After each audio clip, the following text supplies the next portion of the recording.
नमस्कार दोस्तों, स्वागत है आपका। मैं हूं फार्मासिस्ट परमेश्वर और आज हम बात करेंगे शंख बजाने से क्या क्या स्वास्थ्यवर्धक लाभ होते हैं इसके बारे में। शंख की ध्वनि से नकारात्मक ऊर्जा दूर होती है और घर का वातावरण पवित्र और सकारात्मक बनता है। आइए अब जानते हैं वैज्ञानिक दृष्टिकोण से भी और धार्मिक दृष्टिकोण से भी शंख बजाने के फायदों के बारे में। आपने मंदिर में, घर की पूजा में और हर शुभ काम से पहले इस शंख की आवाज जरूर सुनी होगी।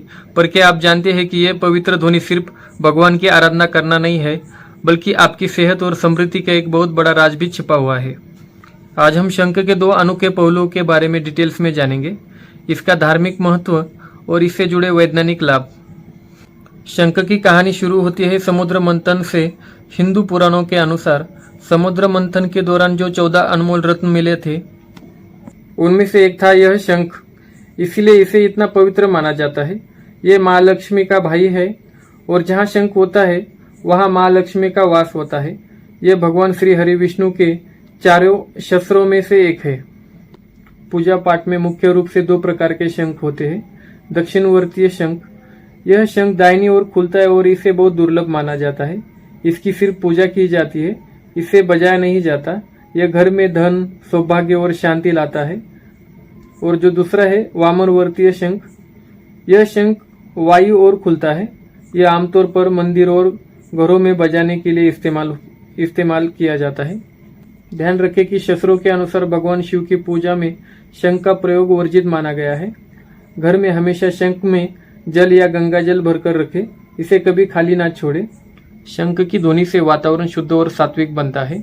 शंख बजाना भगवान विष्णु और माता लक्ष्मी को प्रसन्न करने वाला कार्य है। शंख की ध्वनि से नकारात्मक शक्तियाँ और बाधाएं दूर होती है। शंख की गूंज से घर और मंदिर में मंगलमय वातावरण फैलता है। शंख बजाने से घर में लक्ष्मी की कृपा और समृद्धि आती है। शंख की ध्वनि धर्म और विजय की घोषणा का प्रतीक है। शंख बजाने से दीर्घ आयु और अच्छे स्वास्थ्य का लाभ मिलता है।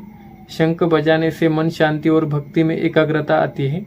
आइए अब जानते हैं वैज्ञानिक फायदे जो मस्तिष्क के रोग, हृदय रोग और अस्थमा जैसी समस्याओं में बेहद उपयोगी है। शंख फूंकने से गहरी और लंबी सांस लेनी पड़ती है, जो एंजाइटी में तेज सांस को कंट्रोल करता है। शंख की ध्वनि पैरासिम्पैथेटिक सिस्टम को एक्टिव करती है, जिससे बेचैनी और घबराहट कम होती है। जब आप रोज 5-10 मिनट शंख बजाते हैं तो मन एक जगह टिकता है, जो डिप्रेशन और थिंकिंग कम करता है। जब आप रोज 5 से 10 मिनट शंख बजाते हैं तो मन एक जगह टिकता है, जो डिप्रेशन और ओवर थिंकिंग कम करता है।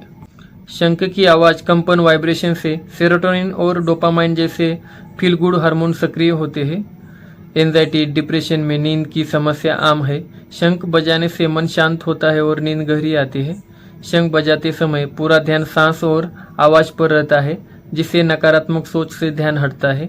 शंख बजाना एक प्राकृतिक ब्रीदिंग एक्सरसाइज है, जो चिंता और डिप्रेशन में बहुत मददगार होती है। शंख बजाने से हमारा आत्मविश्वास बढ़ता है। हर बार जब आप साफ और गूंजती आवाज़ निकलती है तो अंदर एक सकारात्मक ऊर्जा और आत्मविश्वास पैदा होता है। फेफड़े मजबूत होते हैं। शंख फेफड़ों की क्षमता, लंग्स कैपेसिटी बढ़ाता है। अस्थमा, सर्दी, जुकाम या सांस की नली कमजोर लोगों के लिए यह व्यायाम जैसे काम करता है। शंख बजाने से सांस नियंत्रित होती है और रक्त संचार, ब्लड सर्कुलेशन बढ़ता है। नियमित अभ्यास से गले की मांसपेशियां मजबूत होती है और आवाज साफ निकलता है। पेट की मांसपेशियां टोन होती है। शंख फूंकते समय पेट और डायफ्राम की एक्सरसाइज होती है। अभी तक हमने बात की शंख के धार्मिक और वैज्ञानिक फायदों के बारे में। अब हम बात करते हैं शंख किसे बजाना नहीं चाहिए। जिनको हार्ट प्रॉब्लम, हाई बीपी या ब्लॉकेज है, उन्हें शंख नहीं बजाना चाहिए।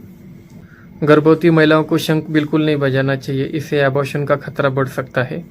हार्निया के मरीज, शंख बजाने से पेट पर भारी दबाव पड़ सकता है, जिससे और समस्या बढ़ सकती है। पेट की गंभीर बीमारी वाले लोग, जैसे अल्सर या पेट की कोई सर्जरी हुई हो, उन्हें शंख बिल्कुल नहीं बजाना चाहिए।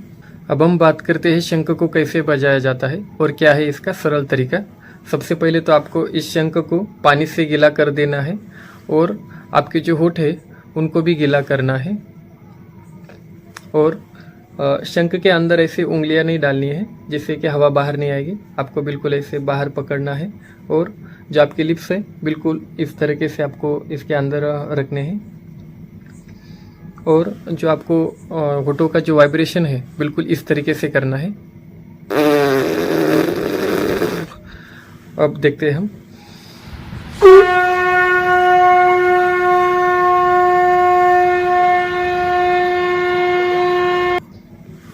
हाँ, बिल्कुल इस तरीके से शंख की आवाज़ आएगी। ये थी पूरी जानकारी शंख के बारे में, जो हमने धार्मिक, आध्यात्मिक और वैज्ञानिक दृष्टिकोण से इसके फायदों के बारे में जान लिया। अगर आप चैनल पे नए हो तो चैनल को सब्सक्राइब कर दीजिए। अगर आपके मन में और कुछ कन्फ्यूजन, डाउट या सवाल हो तो आप हमसे कमेंट करके ज़रूर पूछ सकते हैं। तो दोस्तों, मिलते हैं अब अगली वीडियो में। तब तक आप हंसते रहिए, मुस्कुराते रहिए और ज़िंदगी के मज़े लेते रहिए।